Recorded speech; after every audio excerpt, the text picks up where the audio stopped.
Assalamualaikum warahmatullahi wabarakatuh. Kembali lagi teman-teman bersama saya Sahril Aziz, mahasiswa dari Universitas Mataram.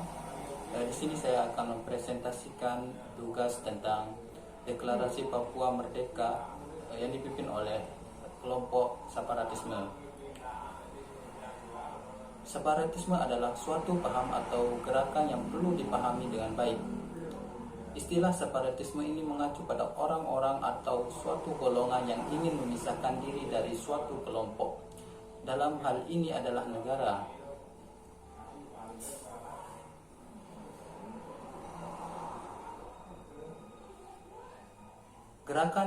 Gerakan separatisme ini dapat menimbulkan ancaman terhadap negara. Hal ini tentunya harus diperhatikan benar apa penyebabnya.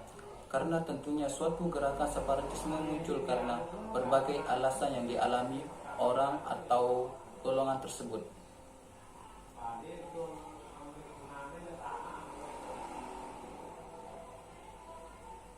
Salah satu kasus separatisme yang baru-baru ini kembali terjadi di Indonesia yaitu Papua Merdeka, di mana rakyat Papua menyuarakan pemisahan diri dari bagian NKRI yang dipimpin oleh organisasi Papua Merdeka.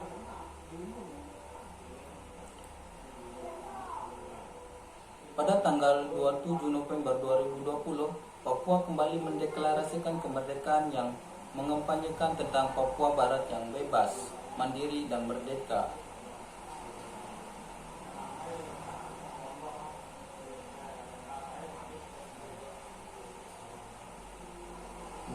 Berdasarkan studi yang dilakukan LIVI, Muridan kemudian menjelaskan 4 masalah di Papua yang menyebabkan aksi separatisme yang berkelanjutan di antaranya. Pertama, masalah sejarah dan status politik integrasi Papua ke Indonesia. Orang Papua masih belum merasa bahwa proses integrasi ke dalam Indonesia itu benar. Itu harus dibicarakan. Yang kedua, masalah operasi militer yang terjadi. Hal ini terjadi karena konflik masalah pertama yang tak terselesaikan. LIVI mencatat operasi militer yang berlangsung sejak tahun 1965 hingga kini membuat masyarakat Papua memiliki catatan panjang mengenai kekerasan negara dan pelanggaran hak asasi manusia. Itu membuat masyarakat Papua semakin sakit hati terhadap Indonesia. Luka kolektif ini terpendam lama dan selalu mereka sosialisasikan itu di hone-hone atau rumah. Yang ketiga, penduduk Papua merasa termarginal. Oleh karena 2 alasan di atas, kemudian muncul stigma masyarakat Papua sebagai orang yang termarginal.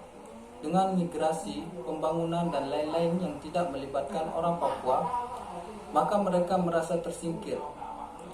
Jika sudah merasa tersingkir dengan kenyataan kondisi pendidikan dan kesehatan yang buruk, masyarakat Papua semakin merasa terdiskriminasi oleh proses modernisasi. Yang keempat, kegagalan pembangunan Papua. Indonesia gagal membangun. Ukurannya sederhana saja, yaitu pendidikan, kesehatan, dan ekonomi rakyat. Kenyataan di Papua mudah sekali menemukan sekolah yang tidak berjalan proses belajar mengajar karena tidak ada guru, dan juga puskesmas yang kosong karena tidak ada tenaga medis dan obat-obatan. Negara tidak hadir di bagian-bagian di mana orang Papua membutuhkan. Saran dari masalah tersebut yaitu yang pertama, pemerintah harus tegas dalam menyikapi OPM yang menjadi provokator dari masalah tersebut. Yang kedua, pemerintah harus lebih memperhatikan kesejahteraan masyarakat Papua. Yang ketiga, pemerintah harus memberikan hak kepada masyarakat Papua dengan memberikan daerah khusus Papua.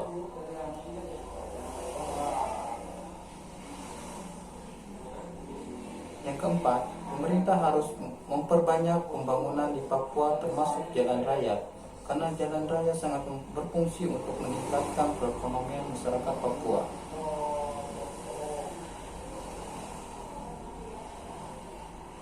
Yang kelima, pemerintah harus lebih terbuka kepada masyarakat Papua dan bersosial supaya masyarakat Papua tidak terlalu memakan hoak dari kelompok separatisme.